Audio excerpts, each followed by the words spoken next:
The following program presents principles designed to promote good health and is not intended to take the place of personalized professional care. The opinions and ideas expressed are those of the speaker. Viewers are encouraged to draw their own conclusions about the information presented.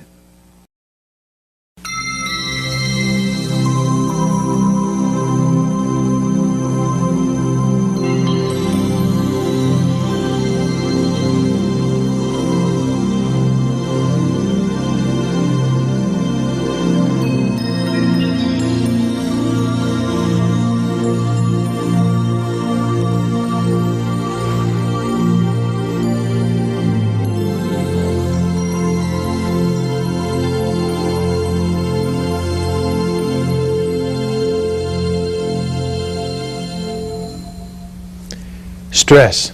Can it be avoided? How much is too much, and what should we do to reduce it?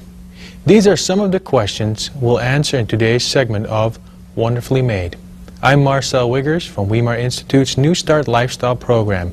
With me today is Dr. Milton Teske, a practicing emergency room physician, who also is from Weimar. Welcome, Dr. Teske. Well, thank you. I'm glad to be here. Well, tell me, what should I do about stress? Well, you know, the biggest thing about stress is that it's going to be causing diseases. Heart disease, ulcers. I mean, it's well known. Everybody knows that stress causes disease. It causes problems. One time I was giving health lectures up in the Ukraine, high up in the mountains in a little mountain village in Ukraine. And I had been going on for several days, every day giving lectures on diet and exercise. And this one morning, as I started out to give the lectures, before we could get started, right down on the front row, a little grandma, a babushka, stood up and she had to say something before we could go on. And through the translator, what she wanted to say was, you know, you're telling us about diet, you're telling us about exercise and to do all these things, but we all know that stress is killing us and we can't do anything about the stress. So what's the point of all this diet and exercise if we're going to all die from stress anyway? And as she was saying that, as I looked around the audience, you could see everybody nodding their heads. Yeah, They were all agreeing with her. But she didn't stop there. You know, for us dumb Americans who couldn't possibly understand what she was talking about, she has to go on and to explain their stress. And what she was describing was potatoes. You see, where they live in their little village there, they're behind their house is a garden, and they grow potatoes there. Well, now this was October of the year. They had harvested the potatoes, and they put them in a cellar under their house. And that's what they have to eat on all year. And so they had the potatoes, and she was worried because it hadn't been that good of a year. And was there enough potatoes now to make it through the season? And as she was describing how concerned she was about the potatoes, I looked around and everybody in the room was kind of nodding their heads. I mean, this was a very real stressful problem. Now, are you worried you're going to have enough food for this next year? No, maybe too much. You know, that stress doesn't seem to affect us, but it does affect a lot of people. But we have other things we're worried about. But she didn't stop there. You know, she went on to describe her financial stress. Now, where they are there, you know, the local currency was so inflated that the purchasing power, the small amount of cash they had, was worthless. You couldn't buy anything with it. Now, I suspect that probably for the poorest people listening to this program right now maybe have thousands of times the purchasing power that this little lady had up in the mountains. So what do we have to be stressed about over finances? Does anybody that's stressed over finances? Is anybody listening stressed over finances? Yeah. You know, the amount of money we have doesn't actually have anything to do with it. You know, you can look in the newspaper and the tabloids and stuff, and every single time, what are you going to see? I mean, you see the millionaires, the billionaires, the rock stars, everybody. Are they under stress? Yeah, the papers are full of their stressful life. All the money in the world doesn't free them of financial stress. You know, but as we look at these stresses here, you know, what are the things we are stressed about here in our society? I mean, there's... Probably relationships would top it out, I think. And that is. If you look at that, it's probably one of the biggest ones. I mean, relationships between husband and wife, relationships between parent and children, relationships between employee and employers. You know, there is no end of the amount of stress, you know, that comes from these type of relationships. People just don't get along. And it isn't limited just to, you know, people that we know closely are related to. We can have stress relating to people that are total strangers. I mean, who hasn't heard of road rage? I mean, have you been driving along and had someone, you know, road raging at you for some reason? Have you felt road rage against someone that cut you off? You know, living in our society here is, you know, can be extremely stressful. And, but we go beyond just that type of thing. There's evil, injustice, victims of crime, and you just go on and on. Watching the evening news can be stressful, right? I mean, you see everything evil that is happening and going on around you.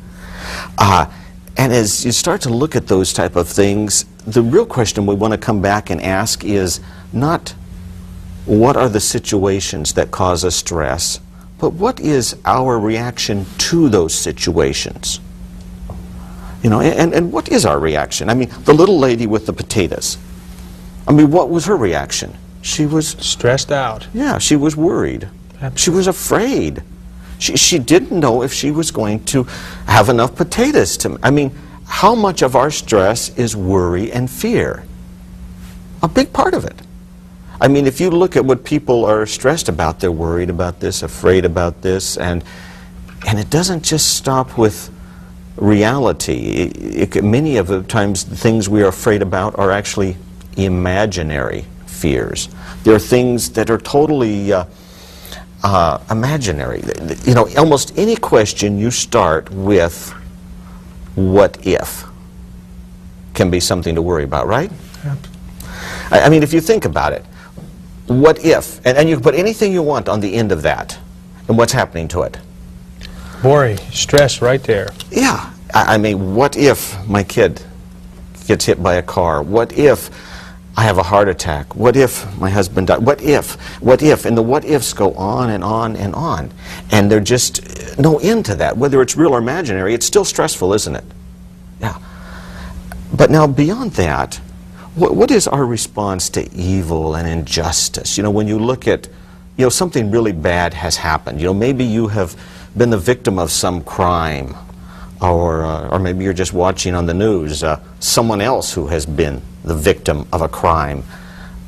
What's your response? What do you feel about that? Anger. Yeah, anger. We get angry when we, you know, it wasn't right what they did to us. It wasn't fair. It just wasn't right. And anger is the normal response that comes up to evil and injustice. But now, another word that's very closely related to that is resentment. That's kind of the slow drip version of anger. You know, that's that where the thoughts are going on and on. You lay there in bed, and what do? I mean, you cannot sleep because why? You're thinking about what they said to you, what you wish you had said back to them, what you're going to say to them tomorrow. You know, that, and it just goes on. You're driving along, and that just, those thoughts don't leave you. And it's that drip, drip of continuous stress that is wearing down your body, just breaking down your life forces, and bringing on these diseases that you want to avoid. And how do you get away from that? You know, there are some others. I mean, what is our response to that irreplaceable loss of a loved one and death? You know, grief. And does grief kill? I mean, probably all of you listening, as you think about it, you probably know a couple, someone where one of the spouses died, and within the next year, the other surviving spouse came down with cancer and died. They got pneumonia and died. They had a heart attack and died. You know, we say they died of a broken heart. They just couldn't go on living without, you know, with the disruption of that relationship. That grief is truly tearing, a very powerful emotion to destroy and break down the human body. And beyond that, probably the most powerful of these negative, stressful emotions that are pressing upon the human race is guilt. You know what guilt is? You know, guilt is where you know you have stepped across that line between right and wrong. It's a very personal thing between you and God, and it's not something external, something very internal, but in your own mind and heart, you know that things are not right with you and God because of your action. You have chosen something and you've stepped across that line, and that guilt is probably one of the most powerful emotions to really weighing down in a very negative sense, bringing stress upon the human race and all of the resultant disease processes that are associated with it. Now, we've known about the effects of stress on the human body now for decades in medicine. And there's actually been a tremendous amount of research that has been done on stress. And we now realize that stress is a lot more than just a thought you think inside of your head. You know, stress is expressed in very real biochemical ways inside of your body. And that stress, those biochemistry of stress, is something that we are now beginning to understand quite a bit of what's actually happening there. And it's very fascinating as we begin to understand some of the biochemistry of stress. When you are under stress, you are releasing different hormones in different amounts. One of those are the corticosteroid hormones. They control salt levels in the body and a number of other things. They have to be in just the right balance. But in excess amounts, they start to suppress the immune system and affect the body in other adverse ways.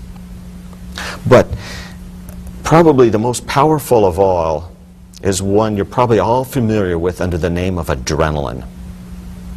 Now, doctors, we call it epinephrine, but most people know it as adrenaline. These two words for the same chemical molecule in the brain.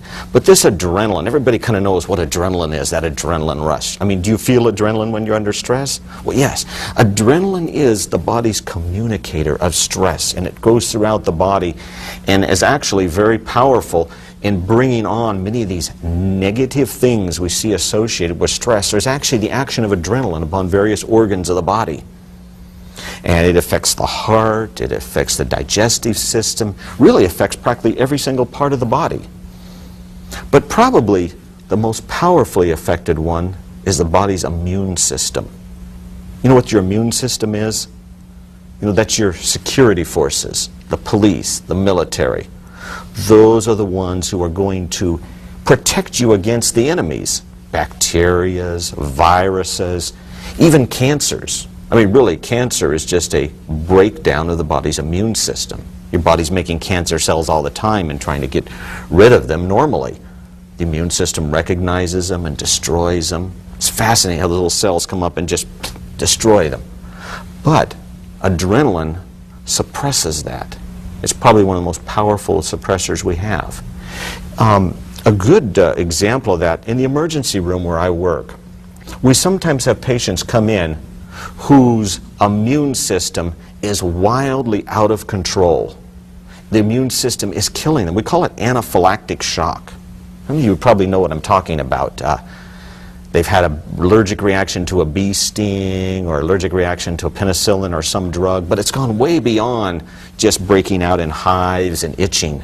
The airway is closing off, the tongue is swelling, all of the airways in the lungs are squeezing tight. They can hardly get a breath with it. The blood vessels are dilating, their blood pressure is dropping, and unless we can stop that, in a few minutes, they're going to be dead from it.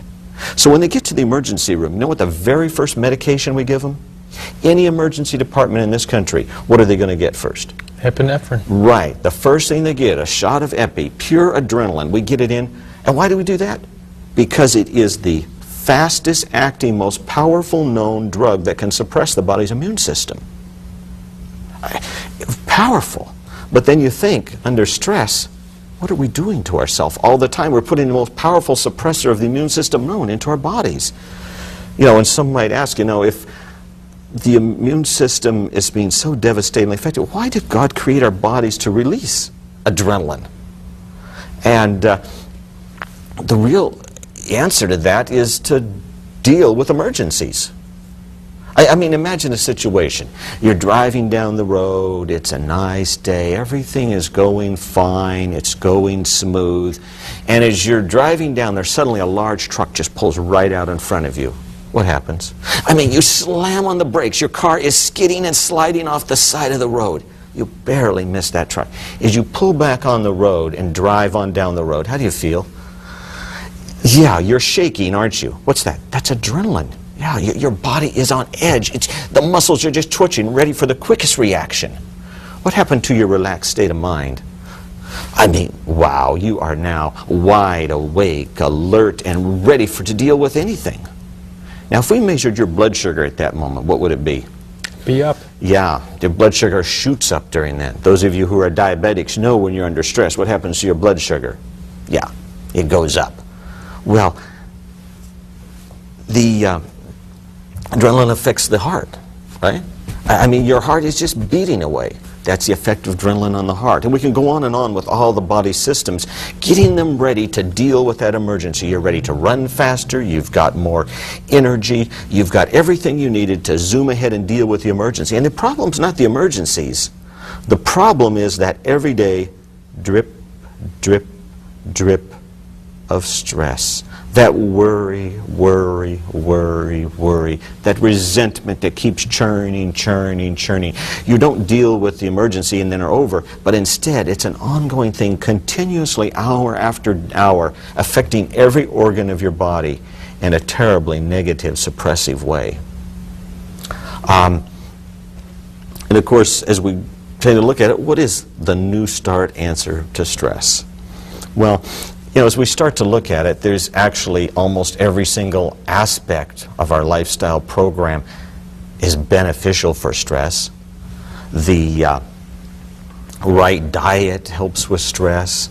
Exercise is a powerful reliever of stress. Sunshine, fresh air, getting enough sleep, all of these impact upon the stress, but probably the most powerful of all at this point is trusting God. That is the place where it impinges probably on our lifestyle more than anything, is when we deal with stress and its effect upon the body. I mean, if you just think about it, what is God's answer to worry and fear? I mean, it's cast all your cares upon me, trust me. I mean, think about it. Remember our lady with the potatoes? What if every morning when she got up, she'd take and open her with prayer, and she would say, "Dear God, I'm so thankful that you love me, that you're going to take care of me. I'm just so glad that you're going to find a way to see me through this winter. And I don't know how or what way, but I know you have a way. And I'm peaceful, I'm thankful, I'm confident you're going to see me through it." Total different internal body biochemistry, right? Where's the stress now? It's gone. It's been totally replaced with her thankfulness. And so what's the effect on her body? I mean, a total difference in internal neural body transmitters. She's still in the same situation. She's still got same number of potatoes, but now different internal brain biochemistry. An example I often like to share with people, they're often familiar, it's a story of Jesus and the disciples. They're out in a boat, and in the middle of a storm, the night, and it's blowing, the boat is about to sink. And what's happening? I mean, are they stressed out? I mean, the disciples are stressed out to the max. They're doing everything they can to save that ship from sinking. And what's happening? They're losing the battle. I mean, are they stressed out? They're stressed out to the maximum. And where's Jesus? He's sound asleep in the back of the boat. Now, why was he asleep in the back of the boat? I mean, he trusted. He knew that his heavenly Father had a plan for him and was going to see him through to the end. He knew that he wasn't going to die before his mission was accomplished. And he was at complete rest and peace, sound asleep. Now, if we had taken a blood sample that night on Jesus, and we took a blood sample on Peter, and we took those to the lab and analyzed them, you think we could tell the difference between those two samples? Absolutely. I mean, you see, here we have two people literally in the same boat, and yet one has got adrenaline in their bloodstream up to the maximum, and the other one, total calm at peace, the neurotransmitters of life and health, rather than those powerful negative adrenaline ones that are destroying the body, all because of trust in the Heavenly Father. Now, as we go beyond worry and fear and the stressful things there, what is God's answer to anger and resentment, you know, that injustice, the evil that is coming upon us, the terrible things that are happening around us. I mean, God's answer is very different than the world's answer, isn't it? I mean, what does Jesus say? Forgive your enemies, love your enemies, do good to those who hate you, turn the other cheek. I mean, this isn't the world's. I mean, if you watch any form of media at all, what do you see? I mean, the good ending to the movie is when the bad guy really gets it. And the worse he gets, and the more you blow him up and shoot him down, that's the good ending. We want to see the bad guy beaten down. You know, that's the good ending. And yet Jesus comes with a very opposite type picture. Forgive, love, turn the other cheek. A very, very different picture. And so, as we come to that point, you know, it helps to take a look at Jesus' example. Because Jesus' example is lived out in his life. You know, and not only did he preach about it, but, you know, when they were nailing him to the cross, what did he say? Father, forgive them. Yeah, he clear to the max, he was doing that. What about God's answer to grief? We have a hope, don't we? A blessed hope. We look forward to a resurrection and a reunion again. What about that biggest one of all, guilt? What's God's answer to guilt? I think most of you are saying forgiveness. Yes, God has forgiven us. We don't have to carry that load of guilt. He'll carry it for us. But probably one of the more powerful aspects of understanding guilt goes beyond forgiveness. There is a whole other half to the picture that goes way beyond being forgiven. And as Christians, we often don't think about that. We're so delighted at being forgiven that we just don't even get to that other half. But it's actually very, very powerful. And it's that you're not only forgiven, but God gives His Holy Spirit to enable you to be successful, to be victorious over temptation, so that you don't need that forgiveness again another time. You know, as we share health principles with you and things to eat and exercise and all kinds of things, if we don't really give you the key to victory in overcoming those temptations, all we have done is really just give you more stress. And, you know, at one of our seminars, we realized that, you know, the guests coming there, they came for more information about their diabetes, but they really, beyond needing more information, they weren't even using the information they already had. I mean, they all knew they shouldn't be loading up on sugar, and yet, yeah, they all were. You know, they were not on the diet for what they knew already. Why? Because they hadn't been successful. Well, Jesus came and He gave us that, and I'd like to give the real answer to that in Jesus' words. You know, He came as our example, and He came and He had to fight temptations. And of course, as He started His ministry and went out in the wilderness to face these temptations, what was the very first, most powerful temptation He had to face? It was appetite, yeah. Some of you are facing temptations on appetite as you look at your health and your health principles. Well, of course, He wasn't being tempted with pizza and chocolate pie and ice cream and all of that. What was His temptation? I mean, He was tempting Him with whole wheat bread, but He was not willing to take one step outside of His Father's will to satisfy that intense craving. I mean, how badly did He crave that bread at that moment? I mean, He had not eaten for how long? I mean, for 40 days He had not eaten. I mean, His was to the maximum. He was craving food. Every cell of His body wanted that. And yet, He was not willing to take one step outside of His Father's will to satisfy that. But probably the greatest temptation of all was that temptation as He faced the cross. There in the Garden of Gethsemane, looking forward to the cross, it says He fell almost to the ground dying. It was so intense. He wanted out of that. And you remember His prayer at that time. What did He say? God, if there's any way possible, let this cup pass from me. Let me out of this. I don't want to go through with this. And that wasn't the end of His prayer, though. As badly as He wanted out of that, the second half of His prayer was what? Nevertheless, not my will, but thine be done. That's the key. Having prayed that prayer, the Scriptures go on and says, an angel came from heaven and strengthened Him. And that's the sentence I'd like to leave with you. Not my will, but thine be done. If you can say that sentence, if that sentence can be a part of your life, If that sentence can actually mold everything you do, you can put it on a sticker on the refrigerator door and on your dashboard and everywhere you go, that can be the key that can give you the success to all things that are coming along. I mean, if you think about that sentence, not my will, but thine be done, what's it saying? I mean, it's talking about the will. What's the will? The power of choice, of reason, of decision. And he was taking his will and placing it on God's side, saying, I'm choosing God's will instead of how I feel. I'm choosing what I know to be right instead of what I feel like I want at that moment. And if you can make that decision through the right action of the will, an entire transformation can be made in your life. Yes, your promises before seemed to just be worthless, but with the right action of the will, we can have that divine power coming down. God's promised His Holy Spirit to enable us, to fill us, and to actually make us able to do whatever it is He's asked us to do. You want victory over temptations, over habits, over diet, over lack of exercise. You don't seem to have the willpower.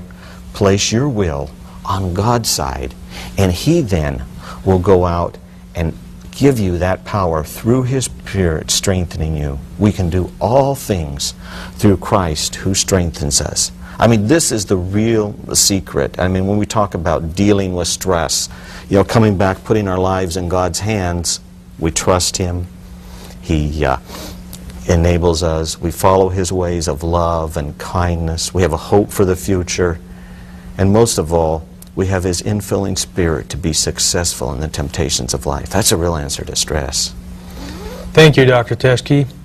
Even Hans Selye, the father of modern stress research, believes that gratitude and praise are the most beneficial attitude for building health. You know, Dr. Teske, you've certainly shown us how stress can affect our life. It causes more heart disease, hypertension, even contributes to ulcers. And you've shown us what kind of solution there is, or actually you've pointed us to the one that has the solutions. Stress. When you turn to Jesus Christ, He will comfort, guide, and lead you. He's able and willing to help you deal with your stress. It's our hope that you will lean on God as you walk through this life, and that you'll find everlasting rest and peace in Him.